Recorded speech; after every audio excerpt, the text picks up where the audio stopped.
माँ, यह सिर्फ एक शब्द नहीं है। यह जीवन की वह भावना होती है जिसमें स्नेह, धैर्य, विश्वास, कितना कुछ समाया होता है। दुनिया का कोई भी कोना हो, कोई भी देश हो, हर संतान के मन में सबसे अनमोल स्नेह माँ के लिए होता है। माँ सिर्फ हमारा शरीर ही नहीं गढ़ती, बल्कि हमारा मन, हमारा व्यक्तित्व, हमारा आत्मविश्वास भी करती है। अपनी संतान के लिए ऐसा करते हुए वह खुद को खपा देती है, खुद को भुला देती है। आज मैं अपनी खुशी, अपना सौभाग्य आप सबसे साझा करना चाहता हूँ। मेरी माँ हीराबा 18 जून को अपने 100वें वर्ष में प्रवेश कर गई। उनका जन्म शताब्दी वर्ष प्रारंभ हो रहा है। पिताजी आज होते तो पिछले सप्ताह वह भी 100 वर्ष के हो गए होते।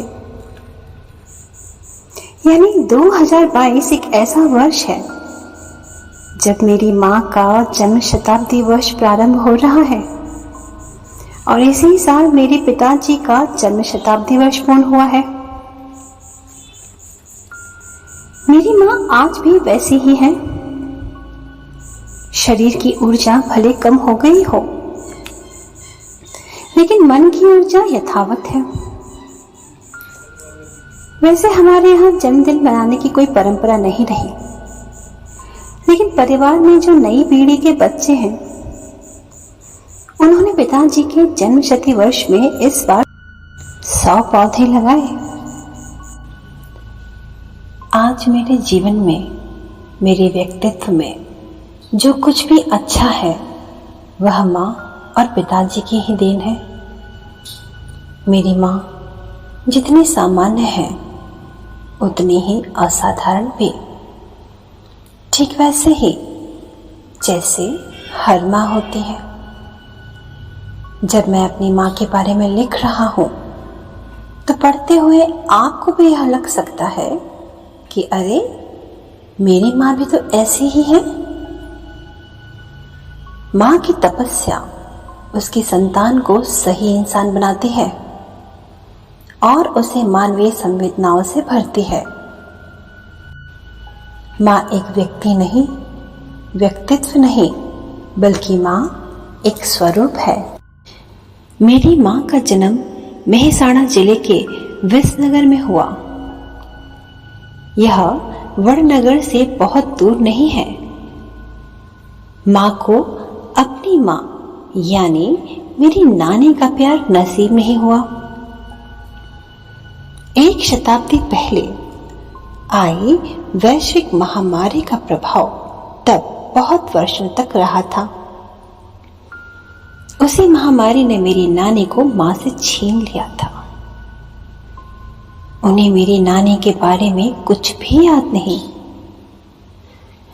माँ को अक्षर ज्ञान भी नसीब नहीं हुआ। उन्होंने देखी तो सिर्फ गरीबी और अभाव। आज उन परिस्थितियों के बारे में माँ सोचती हैं तो कहती हैं कि यह ईश्वर की ही इच्छा रही होगी। लेकिन अपनी माँ को खोने का दर्द उन्हें आज भी है। बचपन के संघर्षों ने माँ को उम्र से बहुत पहले बड़ा कर दिया। वह अपने परिवार में सबसे बड़ी थी और जब शादी हुई तो सबसे बड़ी बहू बनी। वड़नगर के जिस घर में हम लोग रहा करते थे, वह बहुत ही छोटा था। उस घर में कोई खिड़की, कोई बाथरूम, कोई शौचालय नहीं था। मिट्टी की दीवारों और खपरेल की छत से बना हुआ एक 1.5 कमरे का साँचा ढांचा ही हमारा घर था। सामान्य रूप से जहां अभाव रहता है, वहां तनाव भी रहता है। मेरे माता पिता की विशेषता रही कि अभाव के बीच भी उन्होंने घर में कभी तनाव को हावी नहीं होने दिया। घर चलाने के लिए 2-4 पैसे ज्यादा मिल जाएं, इसके लिए माँ दूसरों के घर के बर्तन मांजा करती थी। समय निकालकर चरखा भी चलाया करती थी, क्योंकि उससे भी कुछ पैसे जुट जाते थे।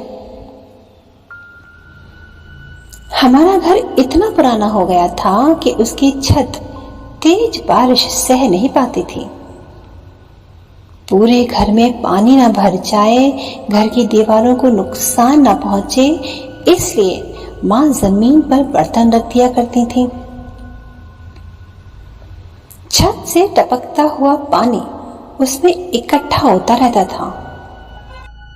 उन पलों में भी मैंने माँ को कभी परेशान नहीं देखा। आप यह जानकर हैरान रह जाएंगे कि बाद में उसी पानी को वह घर के काम के लिए अगले 2-3 दिन तक इस्तेमाल करती थी। जल संरक्षण का इससे अच्छा उदाहरण क्या हो सकता है? पुरानी चीजों को रिसाइकिल करने की हम भारतीयों की जो आदत है, माँ उसकी भी चैंपियन रही है।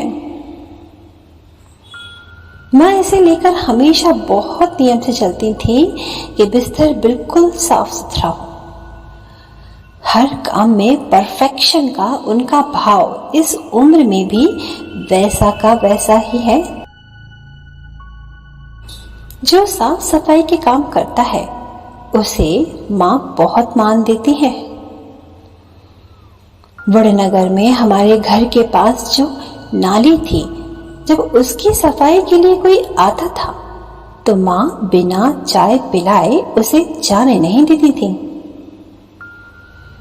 जीवों पर दया करना भी उनके संस्कारों में झलकता रहा। गर्मी के दिनों में पक्षियों के लिए वह मिट्टी के बर्तनों में दाना पानी जरूर रखा करती थी। जो हमारे घर के आसपास स्ट्रीट डॉग्स रहते थे वे भूखे न रहे, वह इसका भी ध्यान रखती थी। पिताजी अपनी चाय की दुकान से जो मलाई लाते थे, माँ उससे घी बनाती थी। इस घी पर मोहल्ले की गायों का भी अधिकार था। माँ हर रोज नियम से गौ माता को रोटी खिलाती, लेकिन सूखी रोटी नहीं, हमेशा उस पर घी लगाती थी। माँ का हमेशा से यह भी आग्रह रहा कि अन्न का एक भी दाना बर्बाद नहीं होना चाहिए। उन्होंने यह नियम बनाया हुआ था कि उतना ही खाना थाली में लो जितनी भूख हो। हमारे घर में जगह भले कम हो, लेकिन माँ का दिल बहुत बड़ा है। हमारे घर से थोड़ी दूरी पर एक गांव में पिताजी के बहुत करीबी दोस्त रहा करते थे। उनका बेटा था अब्बास। दोस्त की असमय मृत्यु के बाद पिताजी उसे हमारे घर ले आए। एक तरह से वह हमारे घर में ही रहकर पड़ा। हम सभी बच्चों की तरह माँ अब्बास की भी देखभाल करती और ईद पर उसके लिए उसकी पसंद के पकवान बनाती। हमारे घर के आसपास जब भी कोई साधु संत आते तो माँ उन्हें घर बुलाकर भोजन अवश्य कराती। जब वे जाने लगते तो माँ उनसे कहती, मेरी संतानों को आशीर्वाद दीजिए कि वे दूसरों के सुख में सुख देखें, दूसरों के दुख से दुखी हों। मेरी माँ का मुझ पर बहुत अटूट विश्वास है। मुझे दशकों पुरानी एक घटना याद आ रही है। तब तक मैं संगठन में रहते हुए जन सेवा के काम में जुट चुका था। घर वालों से संपर्क ना के बराबर रह गया था। उसी दौर में एक बार मेरे बड़े भाई माँ को बद्रीनाथ केदारनाथ के दर्शन कराने ले गए। बद्रीनाथ में जब माँ ने दर्शन किए तो केदारनाथ में भी लोगों को खबर लग गई कि मेरी माँ आ रही हैं। उसी समय अचानक मौसम बहुत खराब हो गया। यह देखकर कुछ लोग केदार घाटी से नीचे की तरफ चल पड़े। वे साथ में कंबल लिए थे। वे रास्ते में बुजुर्ग महिलाओं से पूछते जा रहे थे कि क्या आप नरेंद्र मोदी की मां हैं? ऐसे ही पूछते हुए वे मां तक पहुंचे। उन्होंने मां को कंबल दिया, चाय पिलाई और केदारनाथ में मां के रहने के लिए अच्छा इंतजाम किया। तीर्थ यात्रा से लौटकर जब मां मुझसे मिली तो कहा, कुछ तो अच्छा काम कर रहे हो तुम, लोग तुम्हें पहचानते हैं। अब जब लोग मां के पास जाकर पूछते हैं कि आपका बेटा पीएम है, आपको गर्व होता होगा, तो उनका जवाब बड़ा गहरा होता है। मां उन्हें कहती हैं कि जितना आपको गर्व होता है उतना ही मुझे भी होता है। वैसे भी मेरा कुछ नहीं है, मैं तो निमित्त मात्र हूं, वह तो भगवान का है। अब तक 2 बार ही ऐसा हुआ है जब वह किसी सार्वजनिक कार्यक्रम में मेरे साथ आई हैं। एक बार मैं जब एकता यात्रा के बाद श्रीनगर के लाल चौक पर तिरंगा फहराकर लौटा था तो अहमदाबाद में हुए नागरिक सम्मान कार्यक्रम में मां ने मंच पर आकर मेरा टीका किया था। मां के लिए वह बहुत भावुक पल इसलिए भी था क्योंकि एकता यात्रा के दौरान फगवाड़ा में हमला हुआ था। उसमें कुछ लोग मारे भी गए थे। उस समय मां मुझे लेकर बहुत चिंता में थी।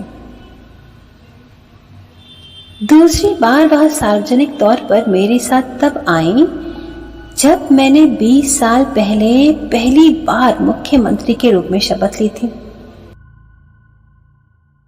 जब मैं सीएम बना तो मेरे मन में इच्छा थी कि अपने सभी शिक्षकों का सार्वजनिक रूप से सम्मान करूं। मेरे मन में यह भी था कि मां तो मेरी सबसे बड़ी शिक्षक रही हैं, उनका भी सम्मान होना चाहिए। हमारे शास्त्रों में कहा भी गया है, माता से बड़ा कोई गुरु नहीं है।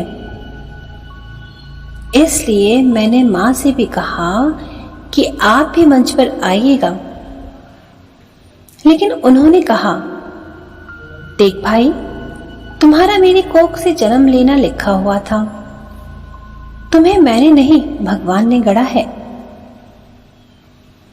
मेरे सभी शिक्षक आए, लेकिन मां उस कार्यक्रम से दूर ही रही। मुझे याद है कि उन्होंने मुझसे पूछा था कि हमारे कस्बे में जो शिक्षक जेठाभाई जोशी जी थे, क्या उनके परिवार से कोई आएगा? मुझे अक्षर ज्ञान जोशी जी ने ही कराया था। मां को उनका ध्यान था और यह भी पता था कि अब वह हमारे बीच नहीं है। अक्षर ज्ञान के बिना भी कोई सचमुच में शिक्षित कैसे होता है, यह मैंने हमेशा मां में देखा। उनके सोचने का दृष्टिकोण, उनकी दूरगामी दृष्टि मुझे कई बार हैरान कर देती है। अपने नागरिक कर्तव्यों के प्रति मां हमेशा बहुत सजग रही। पंचायत से पार्लियामेंट तक के चुनाव में उन्होंने वोट देने का दायित्व निभाया।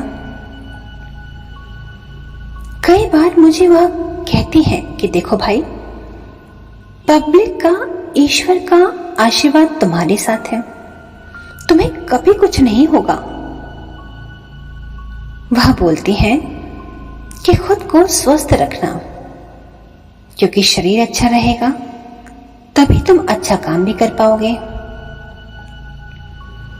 मां को पता है कि नवरात्र के समय मेरे नियम क्या हैं। पहले तो नहीं कहती थी, लेकिन इधर यह कहने लगी कि इतने साल तो कर लिया, अब नवरात्र के समय जो कठिन व्रत तपस्या करते हो उसे थोड़ा आसान कर लो। मां के नाम कोई संपत्ति नहीं है, उन्हें सोने गहने का कोई मोह नहीं है। वह पहले भी सादगी से रहती थी और आज भी। दुनिया में क्या चल रहा है इस पर भी उनकी नजर रहती है।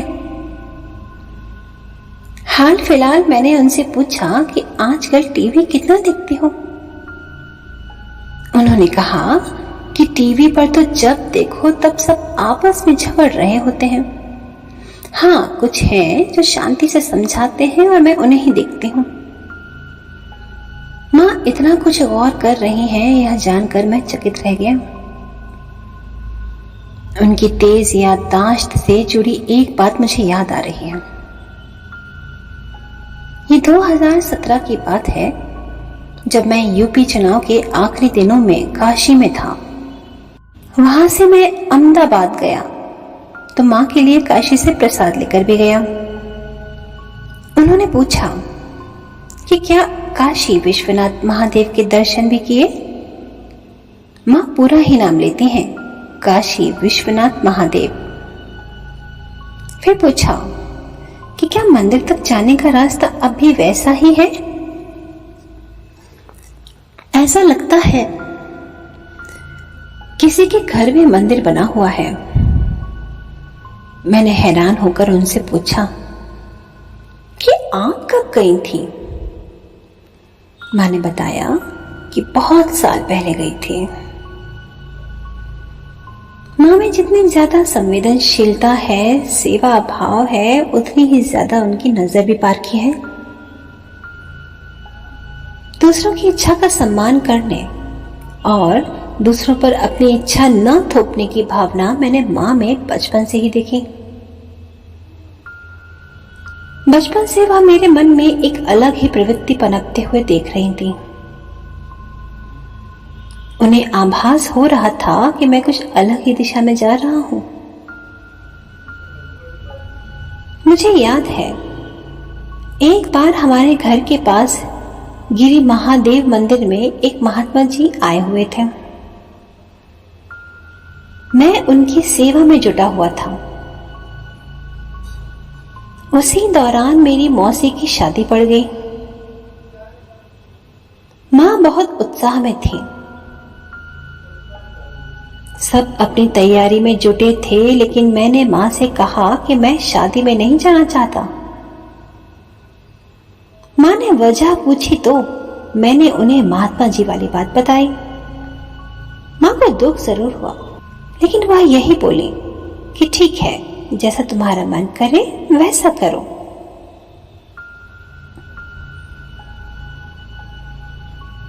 मैंने जब घर छोड़ने का फैसला किया तो उसे भी मां कई दिन पहले ही समझ गई थी। मैं मां पिताजी से बात बात में कहता ही रहता था कि मेरा मन करता है कि बाहर जाकर देखूं दुनिया क्या है। मैं उनसे कहता था कि रामकृष्ण मिशन के मठ में जाना है। स्वामी विवेकानंद जी के बारे में भी उनसे खूब बातें करता था। आखिरकार एक दिन मैंने मां पिता को घर छोड़ने की इच्छा बताई और उनसे आशीर्वाद मांगा।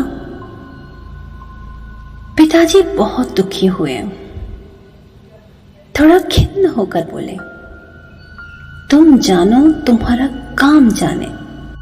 लेकिन मैंने कहा कि मैं ऐसे बिना आशीर्वाद नहीं जाऊंगा।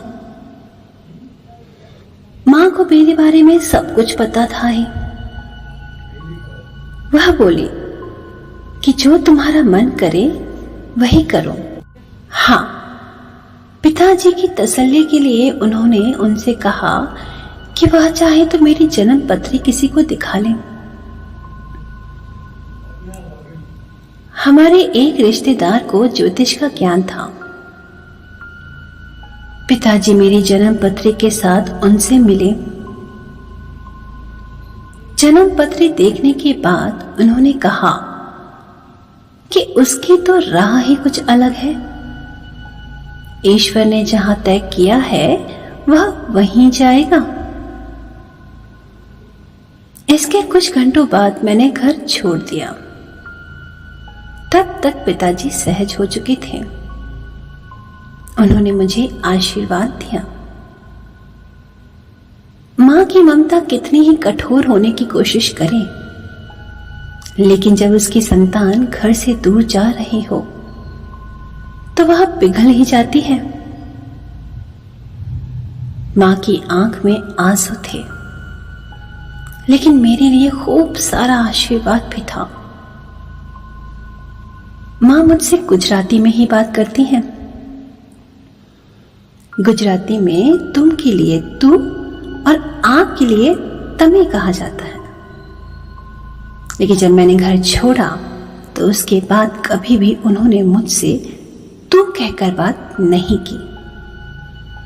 वह आज भी मुझे आप या तमे कहकर ही बात करती हैं। मेरी मां ने हमेशा मुझे अपने सिद्धांत पर डटे रहने और गरीब के लिए काम करते रहने के लिए प्रेरित किया। जब मेरा मुख्यमंत्री बनना तय हुआ तो मैं गुजरात में नहीं था। एयरपोर्ट से मैं सीधे उनसे मिलने गया। खुशी से भरी हुई मां का पहला सवाल यही था कि क्या तुम अब यहीं रहा करोगे? मां मेरा उत्तर जानती थी। फिर मुझसे बोली, मुझे सरकार में तुम्हारा काम तो समझ नहीं आता, लेकिन मैं बस यही चाहती हूं कि तुम कभी रिश्वत नहीं लेना। मां से जब भी फोन पर बात होती है तो यही कहती हैं कि देख भाई, कभी कोई गलत काम मत करना, बुरा काम मत करना, गरीब के लिए काम करना।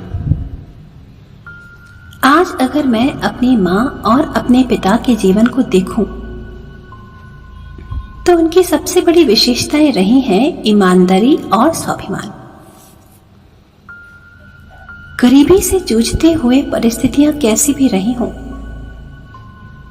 मेरे माता पिता ने न कभी ईमानदारी का रास्ता छोड़ा, ना ही अपने स्वाभिमान से समझौता किया। उनके पास हर मुश्किल से निकलने का एक ही तरीका था, मेहनत, दिन रात मेहनत। मैं अपनी मां की इस जीवन यात्रा में देश की समूची मातृशक्ति के तप, त्याग और योगदान के दर्शन करता हूं। मैं जब मां और उनके जैसी करोड़ों नारियों के सामर्थ्य को देखता हूं तो मुझे ऐसा कोई भी लक्ष्य नहीं दिखाई देता जो भारत की बहनों बेटियों के लिए असंभव हो। अभाव की हर कथा से बहुत ऊपर एक मां की गौरव गाथा होती है। संघर्ष के हर पल से बहुत ऊपर एक मां की इच्छा शक्ति होती है। मां, आपको जन्मदिन की बहुत बहुत शुभकामनाएं। सार्वजनिक रूप से कभी आपके लिए इतना लिखने का, इतना कहने का साहस नहीं कर पाया। आप स्वस्थ रहें, हम सभी पर आपका आशीर्वाद बना रहे, ईश्वर से यही प्रार्थना है।